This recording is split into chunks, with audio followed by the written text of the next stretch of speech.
Eskaria, eskaintza. Eskaria, eskaintza. Eskaria da pikin bat altuagoa, Bilbon eta Donostian baino, oso altuak direnak dagoeneko, baina eskaintza da askoz ere txikiagoa Gasteizen. Horrek ekartzen du eskari erlatiboa askoz ere altuagoa izatea, bai? Horregatik, idealistak ateratzen duen ranking horretan, Gasteiz egon da Espainiar estatuko top batean, hilabetetan eta hilabetetan. Eta jarraitzen du egoten.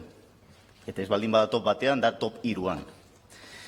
Berriz ere etxe bizitza ekartzen du EH Bilduk. Jo, bai, ekartzen dugu etxe bizitza behin eta berriz, ados gaudelako Arriola sailburuak esaten duen gauza batekin, eta da etxe bizitzaren arazoan ez dagoela konponbide bakar eta magikoa, eta erpin asko ikutu behar direla. Eta hori ari da EH Bildu egiten. Aurreko legealdian eta legealdi honetan. Eta ekartzen ari gara proposamenak prezioekin lotutakoak, alokairuen prezioak mugatzeko. Ekartzen ari gara proposamenak prestazioak eguneratzeko.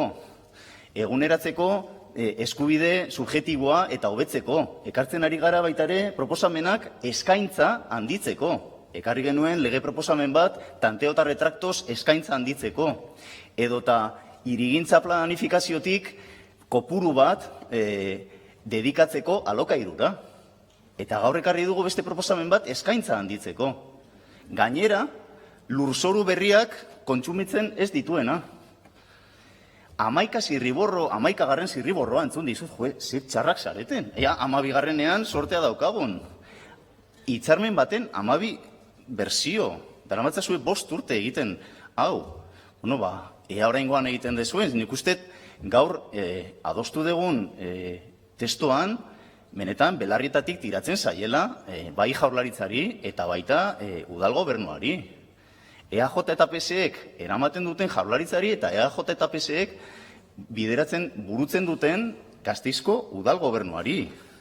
Beraz, hemen esan den bezala, Gasteizek ezin du gehiago itxaron, ados gaude, San Jose Anderea, eta uste dugu, larrialdikoa dela ja, 1000 etxebizitza hauek desblokeatuko dituen hitzarmena sinatzeko, esan bezala, 9.200 eskatzaile hoien zerrenda lehen txikitzeko.